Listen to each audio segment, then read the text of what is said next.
hopefully it's going to show up. Hey everyone, welcome to another episode of the Other Side of Addiction podcast. I am your host, Al Richards. We got another really good show today for you guys. We're going to be talking about hope. And the reason why we're going to be talking about hope is because my guest today, Chris, when we were talking right before the show started, he was talking about how his whole life has been nothing. I'm just going to say it, nothing but a fuck up. This guy's got a hell of a story. Been trying to get him on the show for the last couple months. We finally got connected and made it happen. So without further ado, I'd like to introduce you guys to Chris. Chris, how you doing today? Doing good, man. Thank you so much for having me.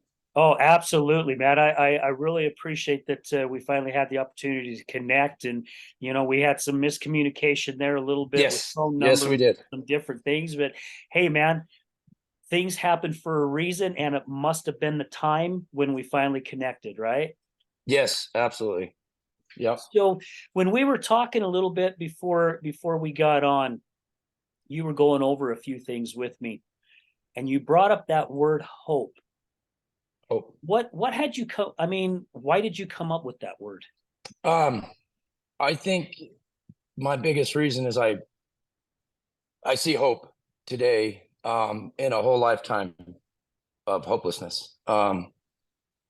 Again, I know it's a lot of people's in recovery. You know, they feel, again, I share this. They feel, you know, very unique that their addiction's too far gone. They're too far gone. I trust me, I felt the same way. I just think that you know, I feel like if I can get sober, and not only get sober, but stay sober, stay the course, and live, and not just that, like live a life of happy, joyous, and free. You know, I've got my moments. I think everybody does, but God, for the most part, man, I'm happy and I'm joyous and I'm free.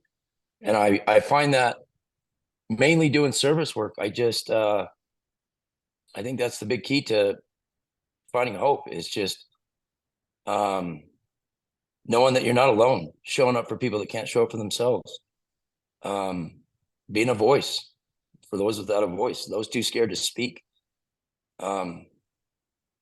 Yeah, dude, I just I feel a lot of hope in my life today, and I feel it's infectious. I feel like it's something that, and that's why I'm so grateful to be on this podcast. I don't really get to share my story too much. You know, it's just one of those things. Like I'm just not asked. But fuck, man, I've got a I've got a story. So Yeah, you know, and I love that you're willing to be vulnerable, right? Because you just said something. There are people who are still in that spot. We'll just call it that spot.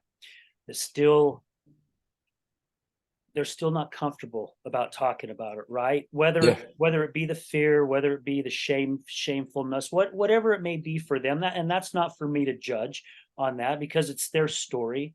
yeah, However, it's people like yourself, Chris, who come on the show and again go back to the title, give these people hope and go, you know what? If Chris can do it, I could probably do it too. And we've had over a half a dozen people come on the show and share their story for the very, very first time. that's And dope. I get emotional thinking about it because I'm so grateful that I give these individuals a platform where they feel safe, right? There's no judgment here. Yeah, yeah, It's a safe place for them to share whatever it is that they want to share, because that's the whole purpose of the show, is for people to get their freaking voice out there and their message out there. You know, no matter how hard it is for other people to hear, we need to hear it. It needs to be yeah, heard. And you know yep, that. You definitely. absolutely, absolutely.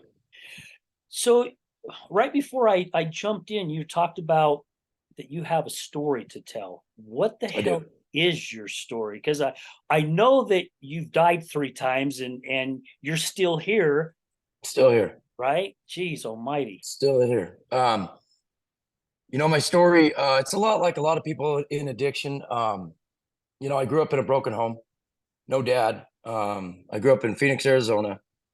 For the most part. Let me take that back. We grew up in a rough neighborhood. We were very broke. My mom did what she could. but it was a rough neighborhood. And so we ended up moving when I was 10 years old to St. George, Utah. And so my whole life, ever since I can remember, I felt very alone. Very, we just talked about it, hopeless, alone, broke, ostracized, outcasted, which led me to trying to fit in, man. I was always trying to fit in no matter where I went. And I just couldn't, I just in that square block trying to fit through a round hole. I started stealing at the age of 10 years old.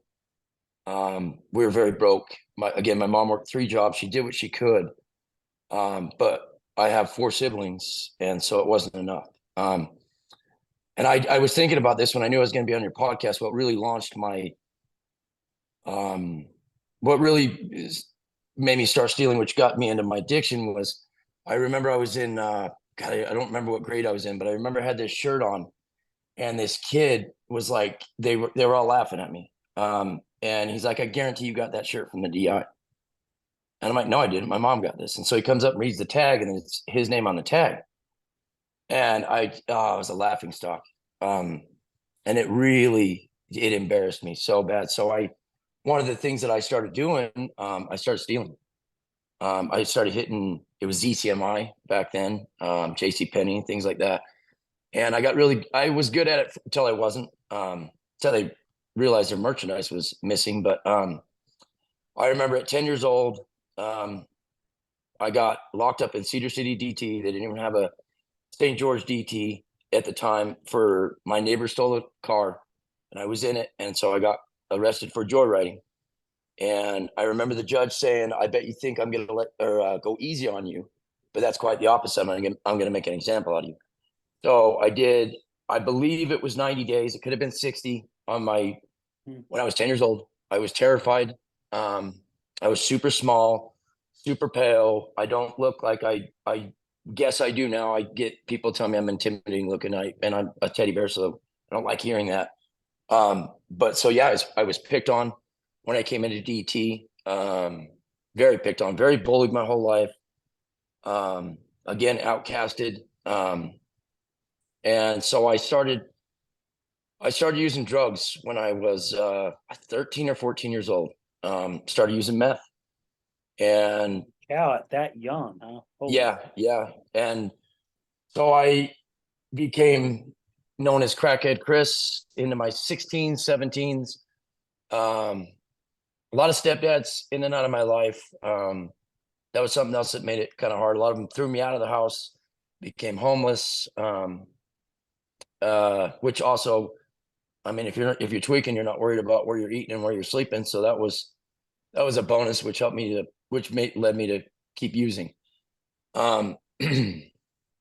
This went on for years. Again, from 13 to, I got arrested. Actually, I take that back. This is going to get confusing because I did a lot of time on my juvenile, upwards of about 7 years. You name it, I've been there. Been to Genesis. I've been to fucking millions of Proctor homes. So every time, let me just say this: every time I was out, I was using, just right off the get go, which led me going right back and right back. So just that revolving door of an addict. At 17 years old, I got, I think it was 15. I was car hopping.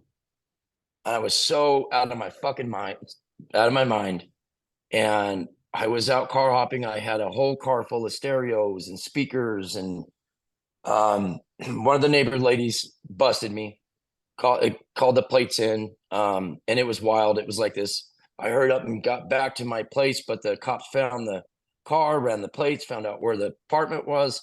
I was hiding in the attic, covered up with insulation all the way to my neck. My mom remembers this story very well. Anyways, ended up getting 12 felonies. And I was 17. I was about 6 months away from being 18 years old. I had been to every place almost imaginable in my juvenile. So they didn't know what to do with me. They didn't know if they were going to charge me as an adult or just try and send me to another juvenile program. What they ended up doing was I did 6 months of my juvenile, and then on my 18th birthday, I was transported over to Purgatory Correctional Facility. I did 6 months in there, got out, and went right back to what I knew. I'd never been to an AA meeting. I'd never worked a step in my life. I just ran right back into that lifestyle, knew all the right connections. I just got out. So you know what I mean? There's people in there that I knew as well. Started tweaking again, hardcore. My mom was with a new boyfriend who actually ended up being my stepdad for many years after this, her very last one. Hated me, could not stand me, which has been a better part of my life, man. A lot of people that met me, that's why I felt so outcasted and ostracized, is they pegged me for a loser, a fuck, and you know, all fair points. I had nothing going on. I was a thief. I was a liar. I was a drug addict. I was lost. And so I got out and ran amok. I was tweaking, and I was homeless. And I don't mean couch surfing. I was sleeping behind a Chevron. Wow. Every once in a while, I would get to go to a tweaker's house and just stay up all night smoking dope. And then that went away. Where was I?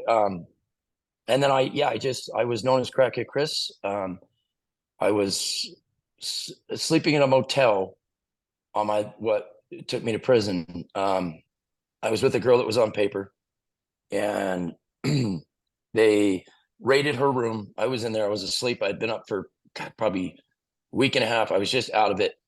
Got arrested. Got a second-degree felony and a Class A misdemeanor. Tried drug court, and I was in there. I didn't even make it out of phase one. I think I was in it for 2 weeks. And I'm almost 41 now. I think I was 20 or 21. July 2nd, 2002 was when I got arrested. Wow. And I didn't even make it out of phase one, and they kicked me out and sent me up to Utah State Prison. I did 2 years, got out, and I met a girl, Amber. You know Amber, yes. my ex-wife, wonderful fucking person, probably my best friend. We ended up having my son, and believe it or not, I don't know how I kind of dried up, but I like to call it dry because I'm my most miserable. I have found this out. I'm my most miserable without a solution. So I stayed pretty good, dude, for about 8 years. Popped some pills here and there. Didn't really get too addicted to them.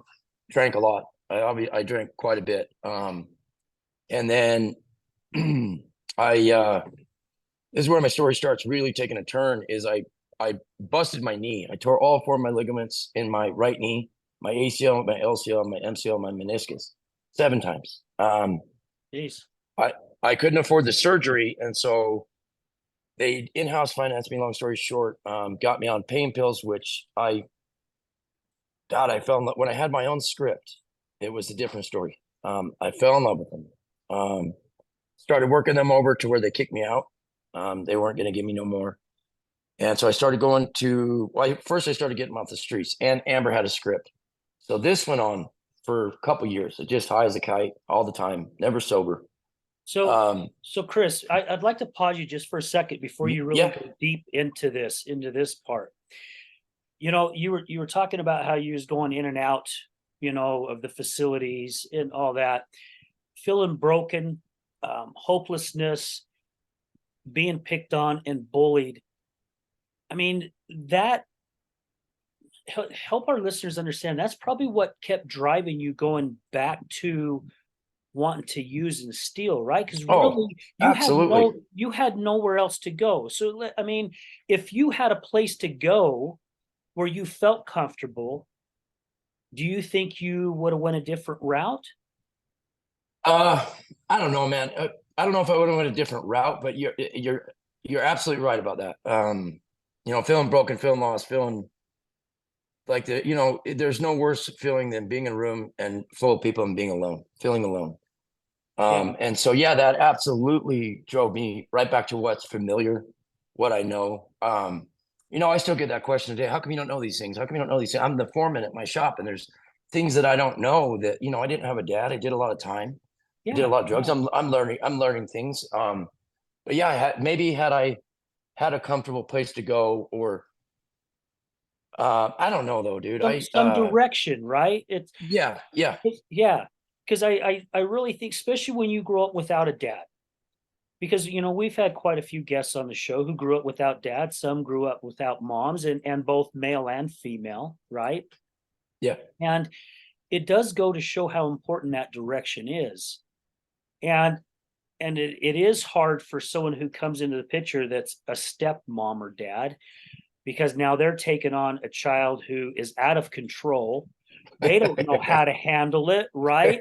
So their yep, best way of handling it is get the hell out of my face. I don't even want to yep. see you, which again starts pushing that person further away. And that's why I say our system is so broken. It That is. It if is. there was facilities where someone like yourself and so many others got out of a foster care, got out of prison or jail, whatever it may be, and there was a place that they could go to where someone was there for them, where they could put their arm around them and going, okay, you know what, you're hurting, Yep. and I get it. And it's someone who's gone through the same thing, right? Just like what they do in recovery. And I'm not saying a recovery place, but just somewhere that someone could go and go, man, what the hell is troubling you, Chris? What's going on inside you? So we could work on it and start directing you and start giving you skills and different things like that to help you through the process. Because when you start learning something, and again, this is just my belief, it really helps, because now you're starting to use your mind, and you're not beating yourself up anymore, right? You're going, Yeah. holy cow, I actually can do this, right? Yeah. It helps with your self-esteem. I've got that going on right now, man. I learned that when I'm not obsessing about my next fix or shoving a needle in my arm or all that comes along with it, that when I'm doing my foreman job, fuck man, I'm one of the sharpest people in the world. I can come up with some shit that nobody else in this shop can come up with that actually has saved us a lot of money. Um, Yeah.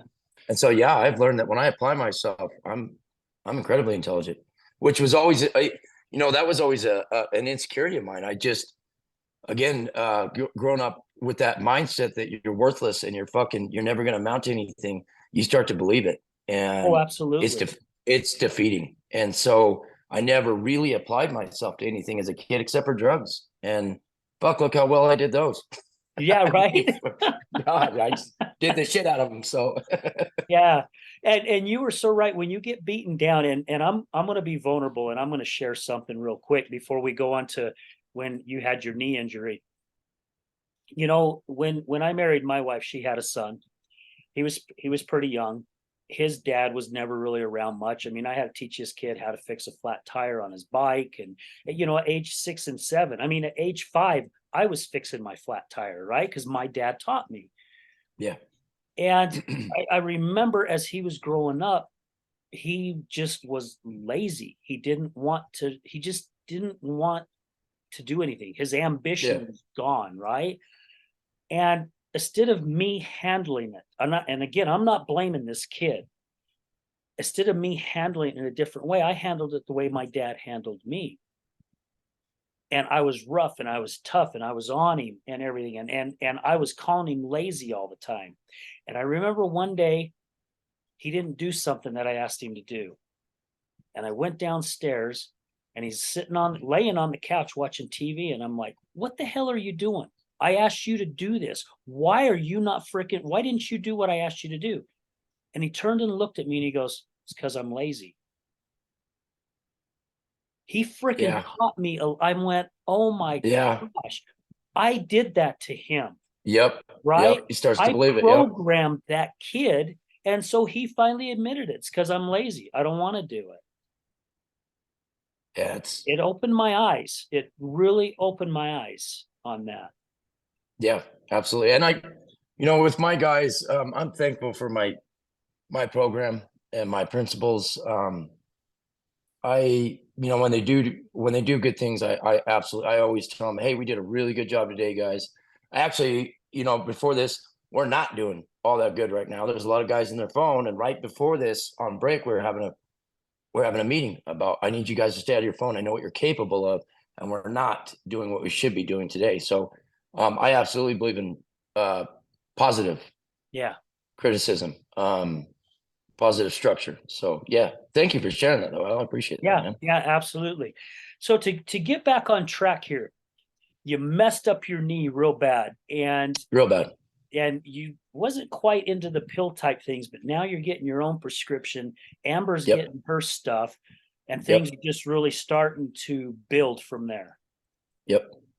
Yeah, it Amber had a pretty good amount, and mine was cut short because I mean it was just knee surgery. Amber had a pain pill specialist where she had a monthly income. That caused fucking massive amounts of problems in our marriage.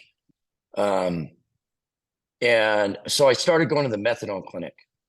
Um, I couldn't find I couldn't necessarily, I had never tried heroin at this time. And I think I was, my age is, life's a blur. So my ages are probably a little off. I was probably 27, 28, something like that, maybe 30. I don't know.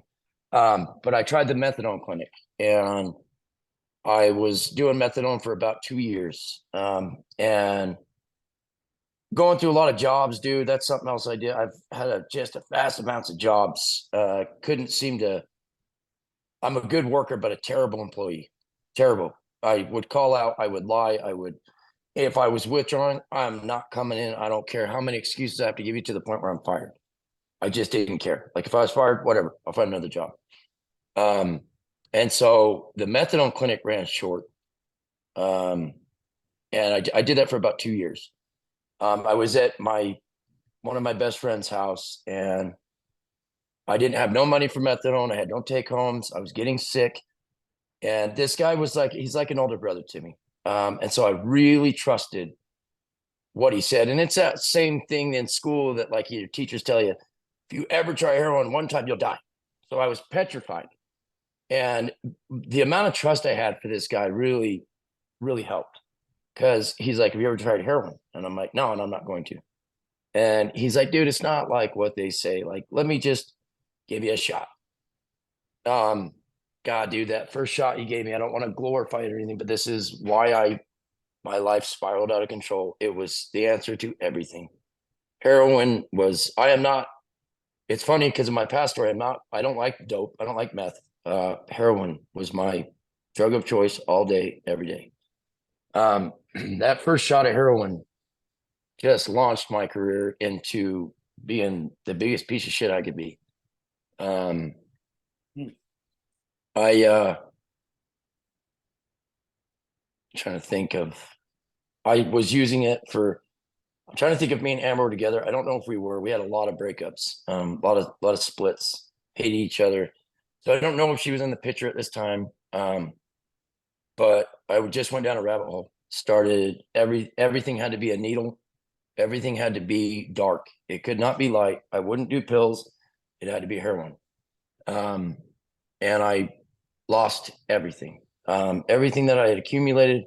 I lost my Durango. I lost my house. Actually, I did. I lost Amber. Ended up moving back in with my mom. And that was probably maybe a month. And I remember same guy that slammed me up made fun of me one day because I lost my job, my house, and my car all on the same day. He's like, I've never seen anybody lose their job, their place, and their car all on the same day. My mom kicked me out while I'm watching my Durango be towed, and he's taking me to work, and then I go into work, and I'm like, you're fired. It was just a fucking, when it rains, it pours. And so at this point, I'm sleeping on anybody and everybody's couch I can. Trying to get my drugs away. Get a lot of withdrawals in this, I guess, next couple of years. And the higher my amount of heroin I needed, the more I started overdosing. My first overdose, it was more of a panic attack. I was sick, really, really sick one day. And this guy brought in a bunch of Roxys. And so I snorted 15 Roxy 15s. And I'm pretty sure it was a panic attack. I called an ambulance and I hit the floor. I don't remember anything. I woke up in the ambulance. And that was my first overdose. And I've had five since then. My most recent one, three of them were in front of my kids. Um, that's been something in recovery that I've had a hard time forgiving myself for. This last one, it's probably been my most impactful. I was dead, and that's out here in Salt Lake. I moved up here, I don't mean to jump stories, sorry, but I was working at Maverick and I was working graveyard shift, and I snorted a fentanyl pressed Roxy 30. And I have slammed many 30s, even being sober for 6 months and never overdosed. The second I snorted it, this is at 3 o'clock in the morning. Not a customer there. The girl that dropped it off, I called her back immediately. My ears got hot. My head started tingling. And I said, "You need to get back here." And that was the last thing I remember. I woke up in the ambulance. It took 3 hits of Narcan to bring me back. I was fired from Maverick immediately. I had to make an amends to my boss for that because she had to watch the whole thing on camera. She had to watch, and we were very, very close. Me and my boss. I worked there for probably 4 or 5 months before this, and we just had hit it off. So we got really close. And yeah, she had to watch that whole thing on camera. Wow. This launched my alcoholism. If I didn't call that girl, the more I would think about it, the more anxiety and fear just struck in me. How close I actually came to not making it because it was 3 o'clock in the morning. And the girl that gave me that pill was a tweaker.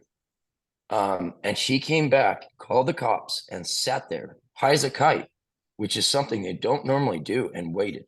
Right. And so I'm forever grateful for her because she literally saved my life and the ambulance and everybody else involved. But so the more I thought about this, the more I knew I couldn't use anything anymore because this is my sixth overdose. I was terrified of pills because I'd never snorted a fentanyl pressed Roxy. I didn't even think that was a thing. So I started drinking a lot. And I had never really withdrew from alcohol, or maybe I did and I didn't know it. But I do remember I was drinking for months and months and months, probably into a year. Amber was up here. She was in Annie's house. She was doing really well, watching me spiral out of control. We were no longer together, but still we're very good friends. And so I just remember I went to quit drinking one day and I was shaky. I knew I was drinking too much, and I was shaky, and I was just lost, dude. And I had to go through alcohol withdrawals, and that's what launched me into AA. If I'm being honest, man, I think that alcohol withdrawal, I'm sure there's a lot of alcoholics that listen to this. I think that alcohol withdrawal is worse than heroin. And I've withdrawn from methadone, heroin, fucking Roxy's, Xannies, everything. And I think alcohol is the worst withdrawal I've ever gone through. Yeah, because I watched my wife withdraw a lot from the alcoholism, That's and terrible. to see how she looked and how, I mean, it's almost like her whole body just quivered. Even Yeah. when she wasn't drinking, she couldn't talk. She could barely Yep. walk. She was constantly doing this, and begging for a drink, begging me to go get alcohol so she could stop shaking. And Yeah. I remember calling BS on a lot of it because she's like, "I can die." I'm like, "Yeah, bullshit. You're just trying to get me to go get you a bottle." And and I would enable her a lot. Finally, after hours of battling with her, I'd finally just say, "Okay, I've had enough." I'd go get alcohol for her. And I was talking to one of her therapists once when she was in one of the recovery centers. I think it was actually when she was at Phoenix. And she goes, "Al, no, she's right." And a lot of people don't know that, right? You cannot Yeah. you Yeah. cannot stop alcohol cold turkey. You have to have medication because it can kill you. You can go into seizures and it can kill you. Yep. And I'm like, now what the hell do I do? Right? I don't want to Yeah. buy her a bottle because she's killing herself with the bottle. But if I don't buy a bottle, she could die too. So Yep. you're in that rock and hard spot between it. Yeah. Yep. Alcohol also, I found when I went to AA, I've had some slips. One of them was 6 months. God, it's harder, I think, than if you want to relapse, it's harder to fight off, I think, than heroin. And the reason why I say that, I'm sure a lot of people feel this, it's so accessible and it's so socially acceptable. I don't have to go find a plug because I've thought about relapsing on heroin and go getting high. I'm a fucking drug addict. But then, you go through that thing. Well, I don't even know anybody. And so kind of the thought can kind of go away. But alcohol has been my biggest fight. You go to the gas station, it's right there. Nobody can tell you no. In some of my relapses, and my kids are like, I don't want to see you drink. I'm like, well, I'm a grown man, so I'm gonna do what I'm gonna do. And that made it it opened my eyes, don't get me wrong. But yeah, it's a challenging thing to try and fight off something that is sold at the store, that is promoted and It's fucking glorified. it is, and it's and alcoholism for me, when I started reading the big book, it took me like 30 seconds right into that doctor's opinion to realize that I was an alcoholic, 100%. And I remember the speaker sharing that he feels like he's been a freeze-dried alcoholic his whole life. And I really resonated with that. I've got all the signs of a true alcoholic. And that helped me. That helped me quite a bit to realize that, that's off the table, kind of relapsing on alcohol. It's that whole, the part in the big book when it talks about go to the bar and see if you can drink like a gentleman. I can't. I've tried and I have failed many times. So reading that big book and, I think the thing that's really helped me to be happy and joyous and free today is I started working the steps, man. I never worked the steps my whole life, not in drug court, not in any program that I was ever in, not in lockup, not in prison. I never worked the steps. So I got to work the steps. And I remember I kept asking Amber, she was in Annie's house while she was in outpatient. And on that last overdose, I said, how are you staying sober? And I was in tears, like I'm defeated. And she's like, you got to work the steps. So I started working when I went into AA. I started working the steps, and they're magical. I will say that a lot of people talk pretty good about them and say a lot of good things about it. And at the time, it was falling on deaf ears. Maybe I wasn't ready, whatever it is, but they have. I think the biggest blessing of the steps is, I've shared this in my meetings. It's integrity, man. It's integrity and it's service. Yeah.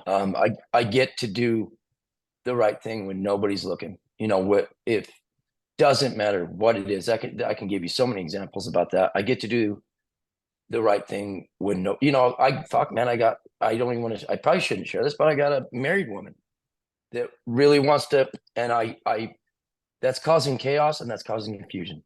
That's causing harm in somebody else's life. And so when I do my inventory, that's off the table. It is off the table. And, I think that's my biggest blessing of being in recovery is, I get to take a hard look at myself and fix what I can, turn over to God what I can't, and be honest with myself, which is something God, I never was, man. Biggest liar you ever met, biggest manipulator. That's something I was really good at. Same Yeah. way, buddy. Yeah. That's and I didn't have a drug issue at that time. It's just something that I learned growing up and I took it into my adulthood and I mastered it. Yeah. Right. I mean, I could look at you square in the eye and lie to you without Oh blinking. yeah. And be so convincing. And that's, Yeah. when I was talking earlier about how when I apply myself to different things now instead of negative, I mean, I'm sharp, man. I'm and I just want to reiterate, I'm not a college guy. I didn't graduate high school. I'm not the most well spoken. But when I apply myself to something I'm interested in or something I'm focused on, just like we were talking about with manipulation, I got very good at that too. Very good at lying. I would make sure that my lie was so planned out that nobody could catch me. And when I apply that differently now, man, it's a blessing. it's a blessing. I get to show up for people that don't, again, that don't have a those nervous, the newcomer. They're in Yeah. there, they're unsure if they even want to be there. They don't want to speak. They're not going to stand up and say, my name's so and so. And so the fact that I get to show up and be of service and share on the topic, whatever it is another enormous blessing that a lot of people, because I work with a lot of people that aren't in recovery, that are alcoholics. And so I get to feel these moments. Don't get me wrong, some of them, not all of them are moments of gratitude. Some of them are frustration.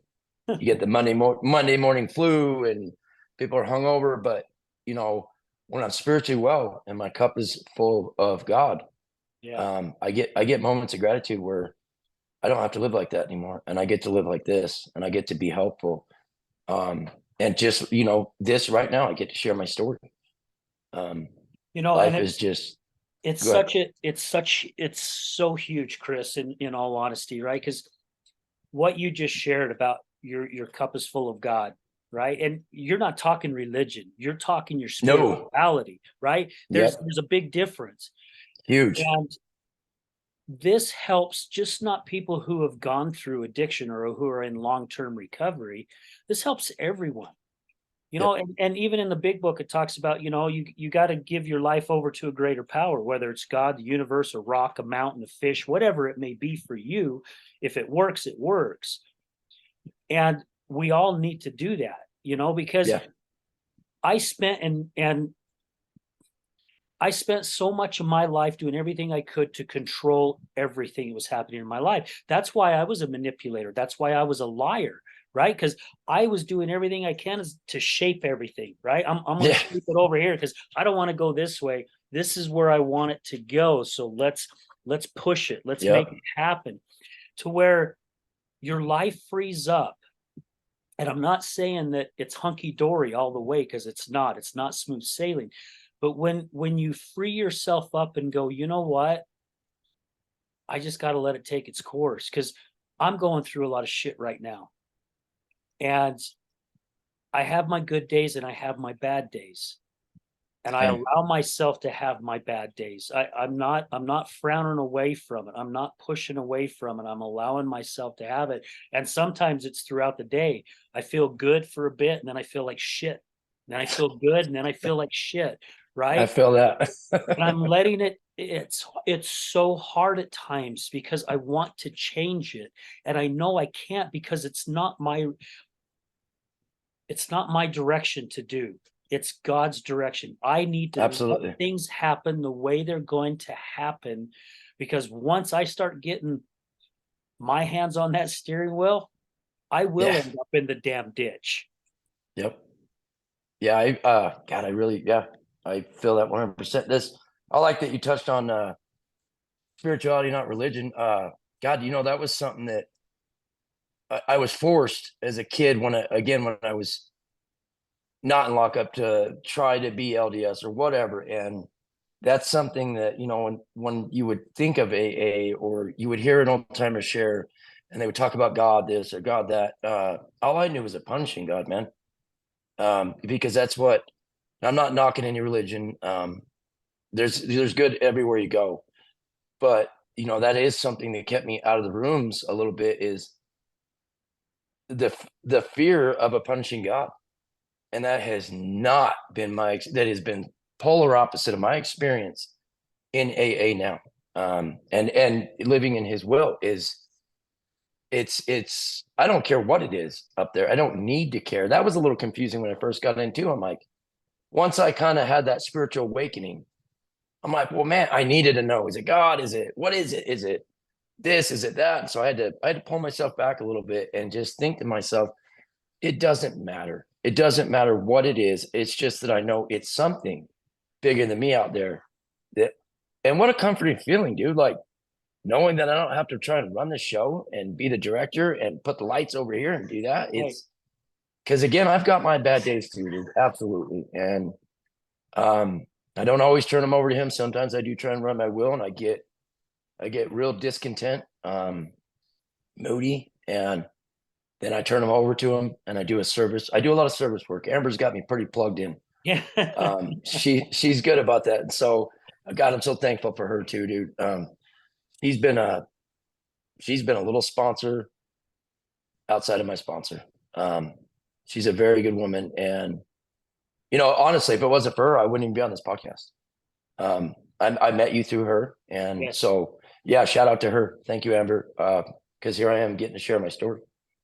Yeah. But yeah, man, I living in God's will is my higher power. I just want to say higher power because again, people would say God, and I would freak out a little bit. My higher power's will is that's where it's at, and Yeah. I know that my higher power doesn't want me to be discontent, moody, nothing. He wants me to be happy, joyous, and free. And so when I go to do something, if it doesn't feel like it's going to make me happy, joyous, and free, or it feels wrong, I'm not going to do it. So I love that you put that, when I was going through what I was going through in the depths of my wife's addiction, I called up a buddy and I wanted to talk to him about fasting, right? Because I had already been praying and I felt like I wasn't getting the answers. And both Janan and I, our families are all LDS, and I got out of the church about the age of 13 and and kind of dabbled in and out until I started understanding the difference between the spirituality and things. And I called my buddy up who is very, very LDS, and he gives really good advice. He's not one of those that pushes it on you, right? And tries to shove it down your yeah, throat. That's why I yep, called him, because I knew he wouldn't do that. And I told him, I said, okay, I need you to help me with this fasting thing. I don't remember how to do it. And he explains it to me. And he's like, may I ask why? And I says, I think God's mad at me. I think he's punishing me for all this stuff that I've done wrong. And he goes, can I correct you with something? And will you listen? And I said, yeah, sure. And he goes, God is all love. He's not here to punish you. He goes, yep, you may have not learned your lesson. So you're going to continue to go through the same thing till you get the lesson, right? It's like that saying, I don't know where it comes from. It's this the what is it? The teacher or the student will appear when the teacher appears, or something like that. I can't even yeah, remember. I've said it before and now it's not comprehending. And that's what it would, that opened my eyes so much, because he goes, Al, God is all good, everything. He's not punishing you. You're punishing yourself. yeah, dude. Right? That's yes, That's the opposition coming into play, because that's where he or she wants you to feel, yeah, right? And it really opened my eyes on it, going, oh my gosh, yeah.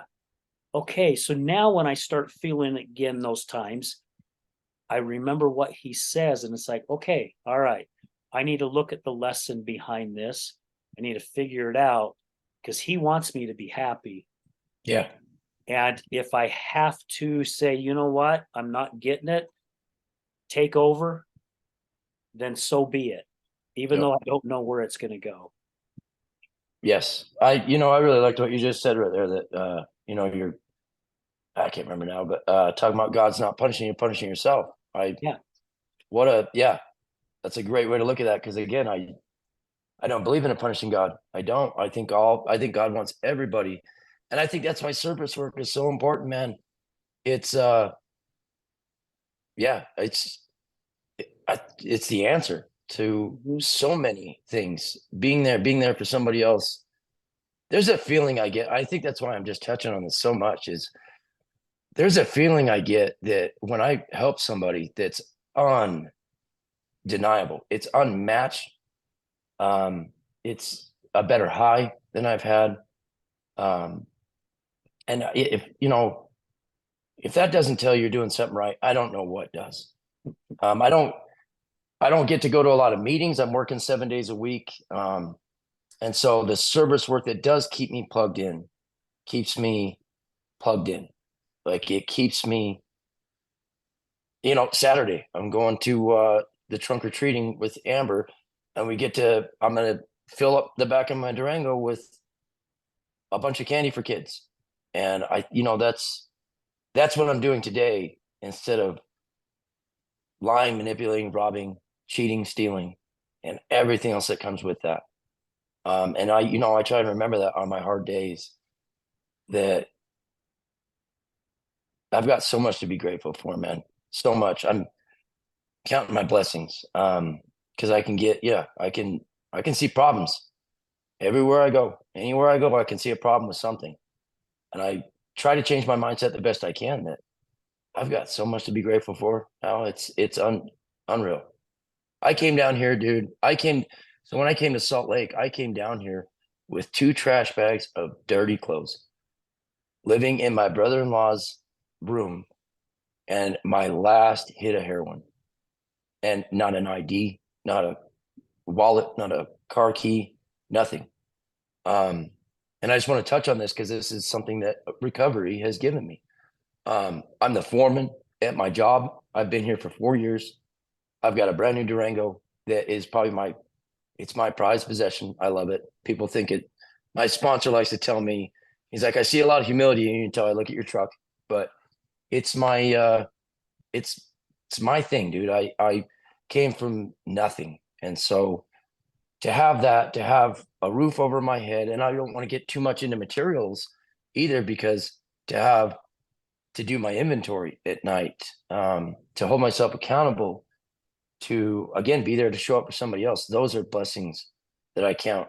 When I came down here, I was so selfish, dude, so self-centered, so yeah, so stuck in me that I couldn't see anything else.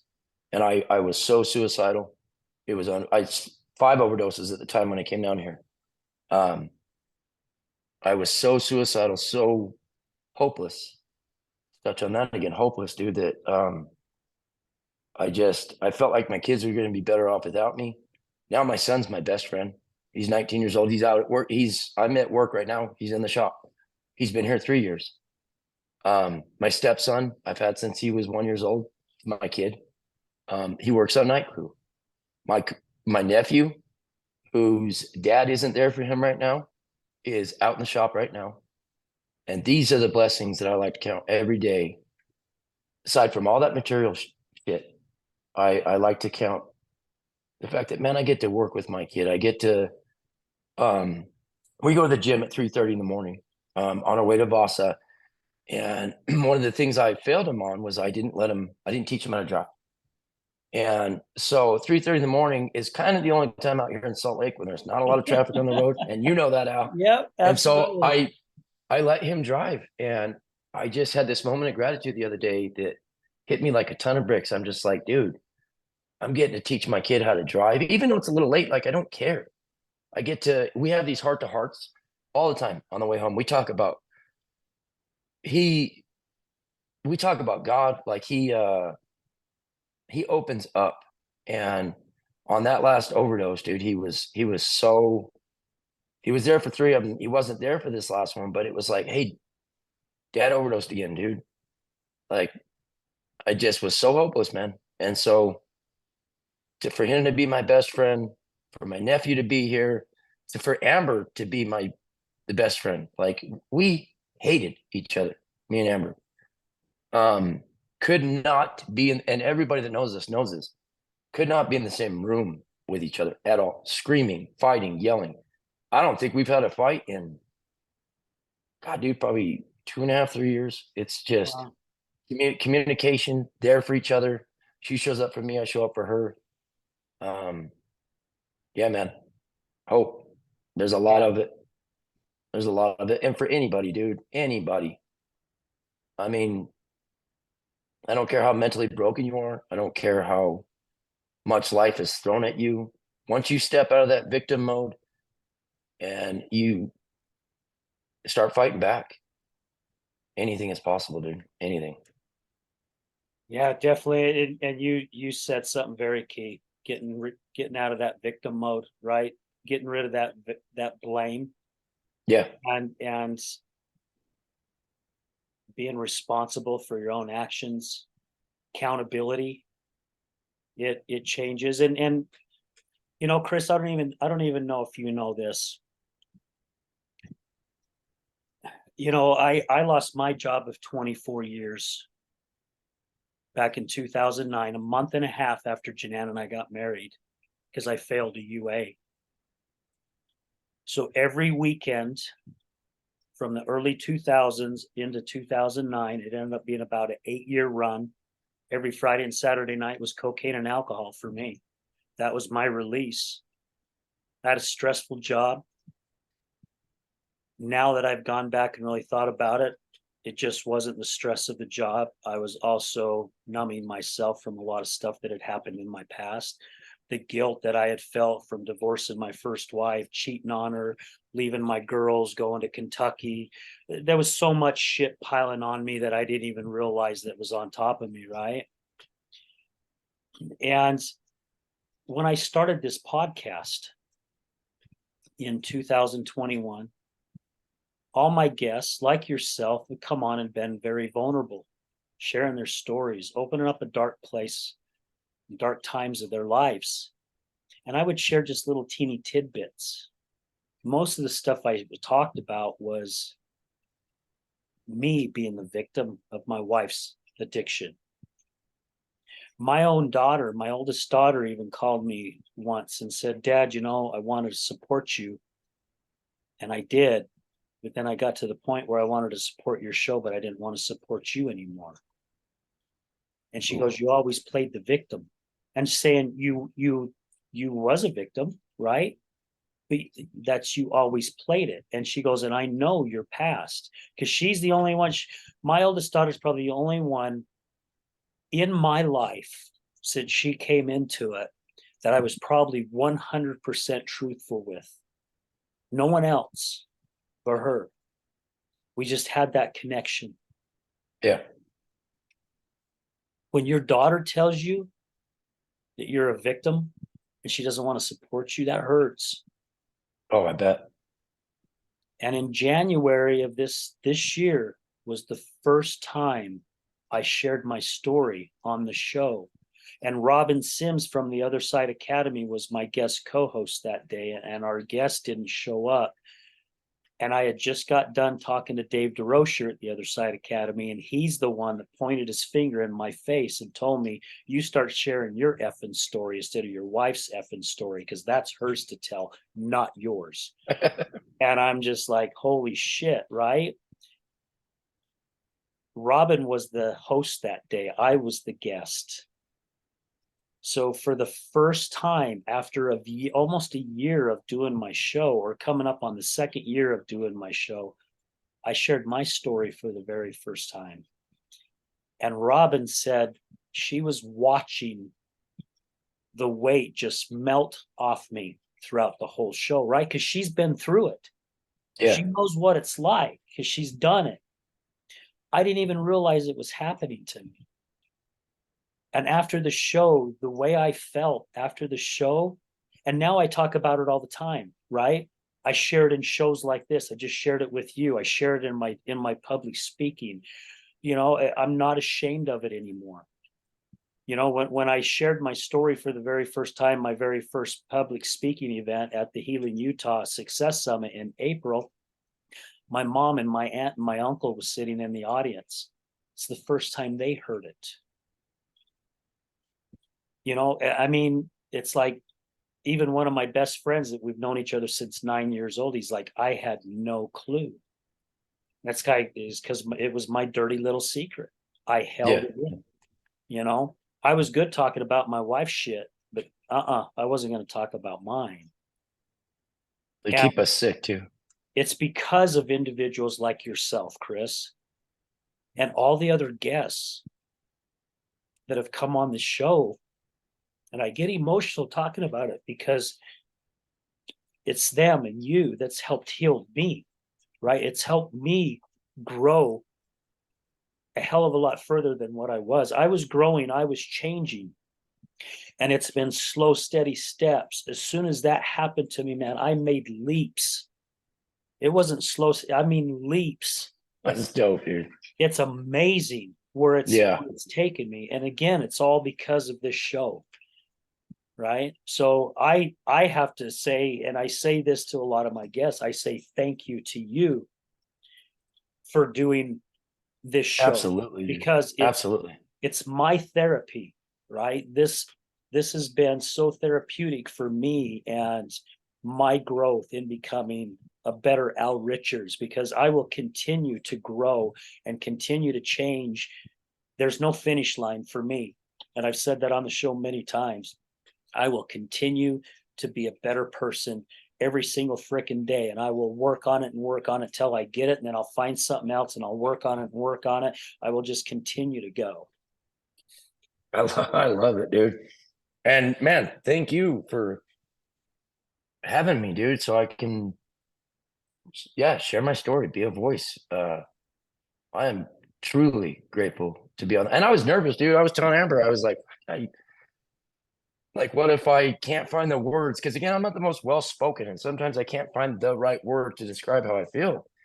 And I did say a little prayer before I started this podcast, right? Literally right before I hopped on with you. I hope my words do help somebody. But again, man, I'm truly grateful to have the opportunity in your podcast to be able to share my story, because it's I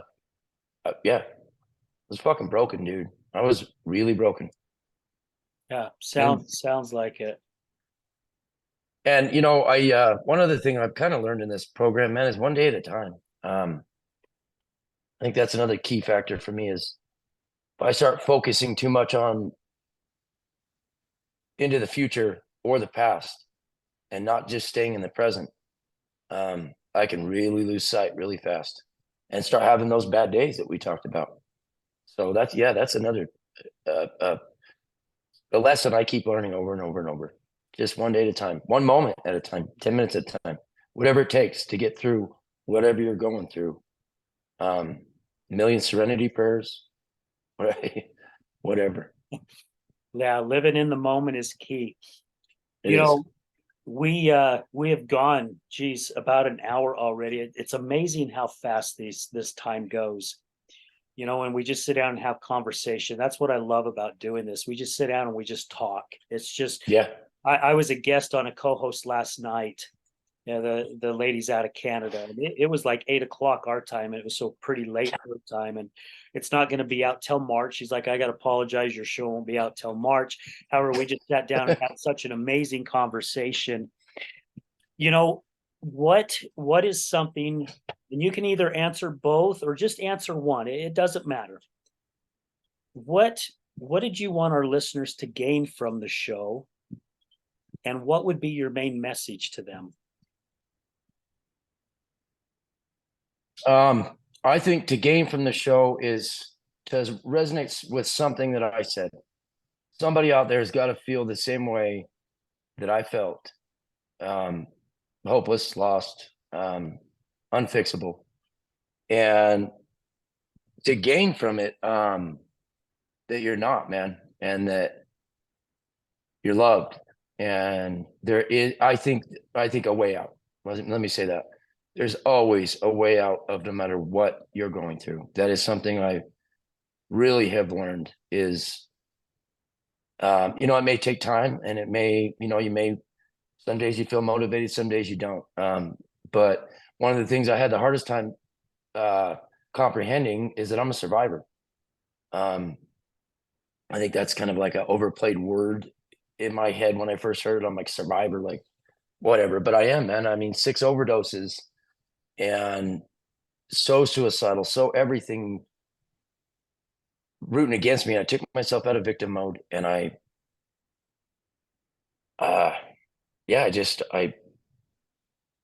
showed up, man, and I did the work. And I didn't believe in the work at first. It's not that I didn't believe in it. It's just, again, I felt so like I was beyond fixing.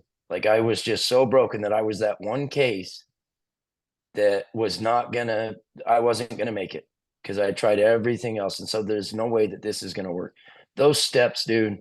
And I know people get sober in their own ways, but mine was absolutely the 12 steps. Again, accountability, integrity, and honesty and service. I love it. And so, yeah, man, hope. I forgot the questions already because I'm rambling. But no, it was what they can gain and what would your main message be, Yeah. So yeah, the hope, just what we started the show with. Yeah. Because it is possible. It definitely is possible. It's very possible. you see how many individuals, and at least for me, all the many hundreds of the individuals that I have met since I've put myself in the recovery community and doing this show, it's proof. It is Yeah. freaking proof that it is possible. We're losing way too many good people, way too many good people. And it's the service that you're doing, that Amber's doing, that Jordan and Dylan and Robin and Dave and just all these other places. It's the service of others that are saving lives, right? Yes. Because you guys are putting your hand out going, man, I know exactly what you're going through. I know exactly what you're feeling. Let me help you. Yep. And it's working, and it's getting better. I believe it's getting better. That's how I want to see it. It's getting better. And there's still a lot of work for us to do, right? There's still Absolutely. so much for us to do. And I was asked once, why are you guests on other podcasts, especially addiction podcasts? I'm like, well, why wouldn't I be? Right? This isn't a competition. This is No. about getting our voices heard and getting ourselves out there so we can save as many people as possible. Because if I drop a pebble in a river or a lake, well, we'll just say a lake, it's picture is like a tsunami. Earthquake happens way hundreds and hundreds of miles out in the ocean and just causes this little teeny wave. But by the time it hits shore, the damn thing's huge. Yeah. And that's how we are, right? We're causing the earthquake, and we're hoping that it just continues to build and get bigger and bigger. Yep. Yeah. I love it. I love it. Awesome. Man, Chris, thank you. Thank you so much for taking time Thank you. out of your busy day. You're at work and you took an hour of your time to spend it with us here on the other side of addiction. So thank you Thank so you. much for your time, and stick around when we hit off. I just want to chat with you real Okay. quick before we go off. But again, thank you for your time. I want to say thank you to all our other past guests, guest co-hosts, all our sponsors, listeners, guys. Again, we couldn't do this without you. You guys are the ones that are making this possible. We're going to end it as we do at the end of every show. Remember, addiction is giving up everything for one thing, and recovery is giving up one thing for everything. We're out.